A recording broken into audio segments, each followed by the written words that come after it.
My name's John Stankiewicz. I have Fabled Horse Solutions as a private training company. I'm here with my friend Dan Slott. A little bit about my background, if you don't know it. Career in the military, career in law enforcement.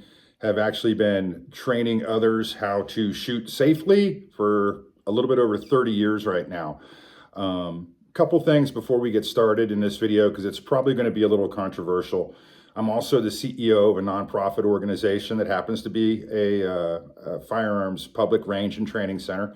The opinions in this video are not that of the nonprofit. The opinions that you're going to hear here tonight are from myself, from Dan Slott, and from Fabled Horse Solutions. Dan, how about you? How about you? What about you? Who are you?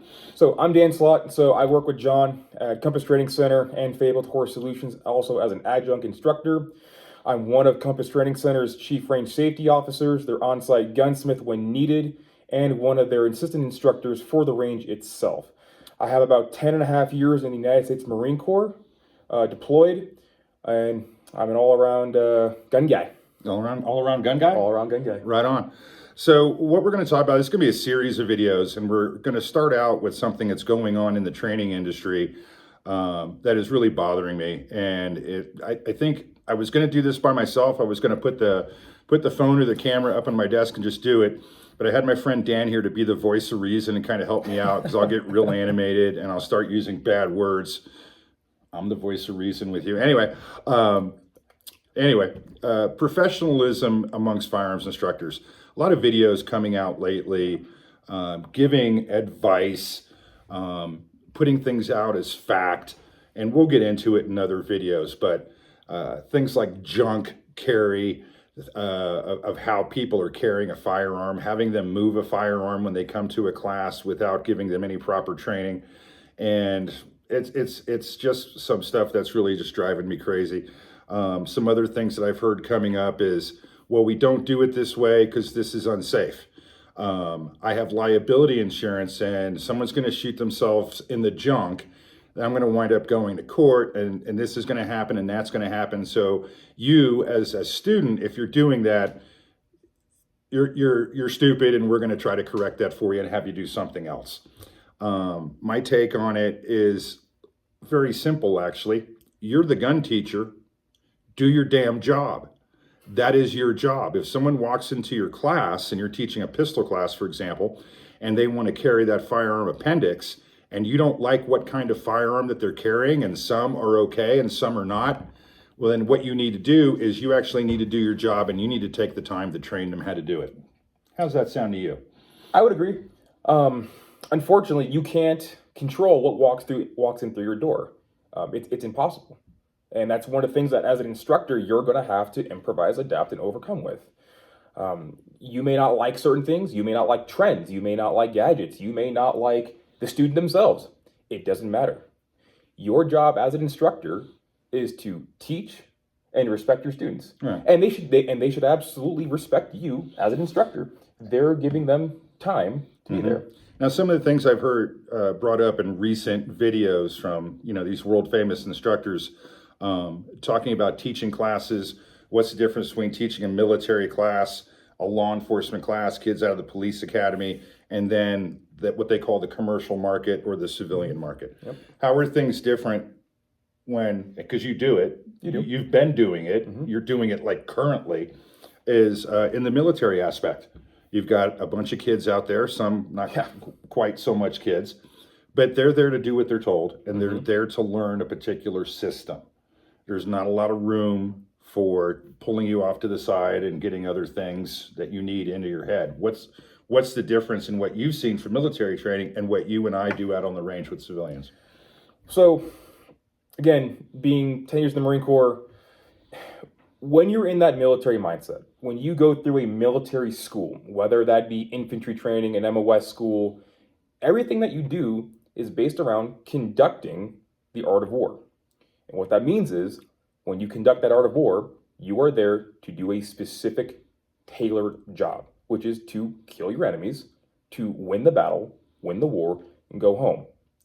You can't do that in the civilian world, right? Yeah, and that's something that comes up, and I've seen these other videos from other instructors come out at the tail end of it. At the tail end of it, go, oh, by the way, as an afterthought, make sure you're teaching your students that the best thing you can do is avoid the problem in the first place, and that's a correct statement. It's fair. But to me, it's like, are you kidding me? You just spent 20-something minutes berating other instructors in the industry, the equipment that your students show up with, their gear and their gadgets and shooting their junk off, and what their attitude is in class. Then you're going to go back and right at the very end go, oh, make sure you tell them to avoid the fight in the first place. No kidding. No kidding. You're a firearms instructor in the civilian world. Do your job. That is absolutely what your job should be, not an afterthought after 20 minutes of berating other instructors in the industry, students, and their equipment. And that's not to say you should go looking for a fight. That's not what we're saying. You're being given a skill set, or at least training for a skill set, in case you, God forbid, get put in that position. Because no firearms instructor ever wants you to actually go out and use those skills. Because if you have to use those skills, it's a very, very bad day for everyone involved. You've heard me say that before. At the end of class, what do we do? What is it that I do when I'm the lead instructor in a class that we're doing? What's the goal? I mean, what does a school teacher do? Like, we have a instructor with us that's a retired school teacher, and I'll ask her, I'm like, when you were teaching second grade math, what did you want those kids to walk away with? Did you want them to use math successfully in their life? Absolutely. And the answer is yes. Which is kind of funny because I go, well, here's the difference. Here's what we do. We're teaching people to do things, and we go to bed at night and we pray that they never have to use them. Absolutely. So I don't know what every other training academy, I don't know what every other instructor is out there doing. I know that there are horrible instructors in the industry. That exists. Yep. That exists. Yeah. But when you have big name people coming out and basically dragging everyone through the mud, from students to instructors to equipment, it needs to be talked about. Everything from what you're teaching with different people. If you have a law enforcement class or a military class, you're there to learn a set of things. You're probably using the same equipment. If you have 2 students or 25 students or 250 students, they're all probably going to be shooting a rifle or a pistol that's set up approximately the same way. Absolutely. And you're probably going to carry it the same way. It is your job, damn it, as a civilian firearms instructor, to know, you said it earlier, what is walking into your class. You're going to have all different things walk into your class. Yeah. Some of them are going to be annoying. You're going to have someone walk into a concealed carry class and not have a holster because they didn't know they were supposed to bring one. Or read the course description. It's your job to lay out a course description when different guns and different carry positions and guns with iron sights and guns with optics and, oh my God, guns with flashlights attached to them walk into your class. It's your damn job to get them up and running. And if you don't have the time, or if you're too scared to do it, maybe it's time to find another hobby. Does that make sense? I would agree. And understand, too, there's always going to be a subjective aspect to any type of teaching method, whether it's firearms, whether it's school teachers, whether it's sports, what have you. And it's really hard to do sometimes, especially with the characters that we get. But the biggest part that we struggle as with instructors, or as professionals really, in any industry, is when other professionals aren't professional. And it really hinders our ability to bring people in to the Second Amendment community, the firearms community, bringing in those people who are timid, scared, unsure, or people who want to defend themselves, because the world's not getting any safer. Man, you hit the nail on the head with that last couple sentences there. That is the thing that's got me so fired up about some of the stuff that I've been seeing lately. Is these are folks that, and again, it goes right back to the comparison to military, law enforcement, and civilian. Military and law enforcement, you have to be there. It's kind of like if you're an instructor in one of those sectors, you kind of got a captive audience.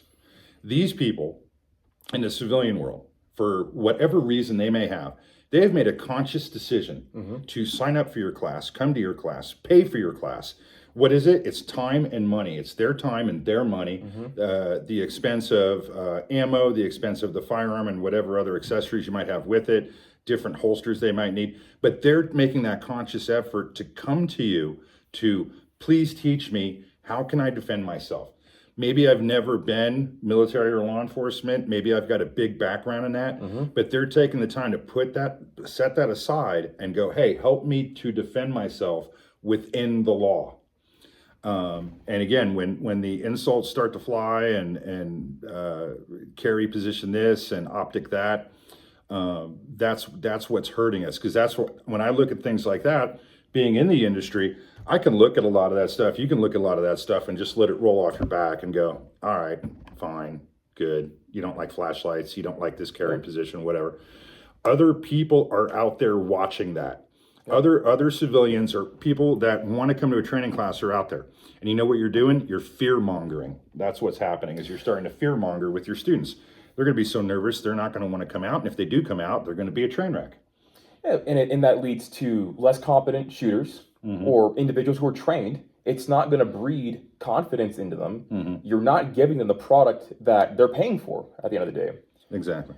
And that's where the liability comes in. And that's what you're supposed to do. You're supposed to give them, their money's worth. If you're a firearms instructor and you're afraid of people coming in, not ready for a particular class, I've got bad news. And all the time we've been doing this, and all the course descriptions that we have written together, myself, you and I and other people, we know darn well there's going to be people that are going to walk into class X, whatever you want to call it, that are not ready for that class. No, you can lay it out as much as you want to. You could have people come out to the range before the class and shoot at targets so that you see what they're capable of. Good luck with that. I've heard of classes where send in a video of you shooting so I know that you're ready for this class. I've seen that before. Wow. Good luck with that. But if you're going to be in this industry and you're going to be a professional and you're going to take it seriously, be prepared, because people are going to show up in your class with a particular carry position, a particular type of gun, or a particular skill set that you're not comfortable with. I hate to be repeating myself over and over again. It's your job. Do your job. That's what you got to do. If you have to tell that student that this class is not for them, that they're unsafe and they got to hit the bricks and come back for something else, or come back and remediate, then do it. So with that being said, I would offer this maybe sort of a rebuttal, that there should be a safety limit, right? There is a line of safety in which we don't cross in certain classes or instances or circumstances or situation, what have you. Take your pick, guys. Safety is a non-negotiable fact in this world. These things will hurt you. They will continue to hurt people, and they will continue to do terrible things handled by bad people. But safety is the absolute most paramount thing that can be preached in any class. And hey, if the instructor is saying, we're not doing this because it's unsafe, or the student says, hey, John, I'm not comfortable doing this. I don't feel safe. Can we work around this? Can you work with me on this? What have you? And you know how a student is going to feel comfortable telling you before a drill or at lunch or on a break that they were not comfortable, or they are not comfortable with the drill or whatever that you're laying out. They have to have confidence in being able to approach you. And if you are out there as an instructor and you're so damned arrogant with what you're trying to teach them, if you're so arrogant about it, they're not going to come up to you and go, hey, look, I'm not comfortable with this. And it could just be the simple fact that they don't understand. yeah, absolutely. Maybe I didn't explain it well enough for that particular student, because that's exactly what happens most of the time. Is if you open yourself up, definitely as an instructor, walk on the range pad like you own the joint, because it's your curriculum. And if you've got your stuff dialed in and you know what you're talking about, walk out there with confidence, but also be humble enough that when a student has that situation where they're not feeling comfortable with something, that they have the comfort to walk up to you and say, I don't get it. I don't feel comfortable with this. Absolutely. And 9 times out of 10, you talk to them for a little bit, they understand what's going on. If they still don't want to do it, don't make them do it. But more often than not, they're like, all right, I understand what the point is here. I'm comfortable with trying this. I feel like I can do it safely for you. I agree. Absolutely. 100%. So I think that's about it for this video. I didn't rage nearly as much as I thought I was going to last night. We'll probably cut another series with another one of my instructors, Isaac Hansen. He couldn't be here for this, and we'll get into some more technical stuff. We'll make him do all the demos because he's so pretty. Wait, so Isaac couldn't show up, so you brought I brought you. Wish.com? Right, exact. Wish.com. Anyway, I want to put this out there. So if you're seeing this and you're a potential student for someone's training class, at least you'll know what you're going to get with Fabled Horse Solutions.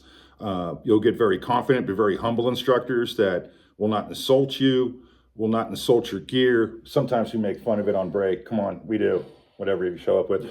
But whatever you show up with, you need to be treated with respect, because you're taking the time to come out and spend time with us, and you spend money with us to try to learn or improve on a certain skill set that, yeah, by its very nature is very dangerous. So Fabled Horse Solutions, you'll see our classes listed. If that is something you're interested in, we'll put up all of our contact information at the end of all these videos. So if you have any questions, concerns, complaints, or potential lawsuits, you can always give us a call and we'll blame Dan. Yeah. Sound good? Absolutely. Take care, everybody.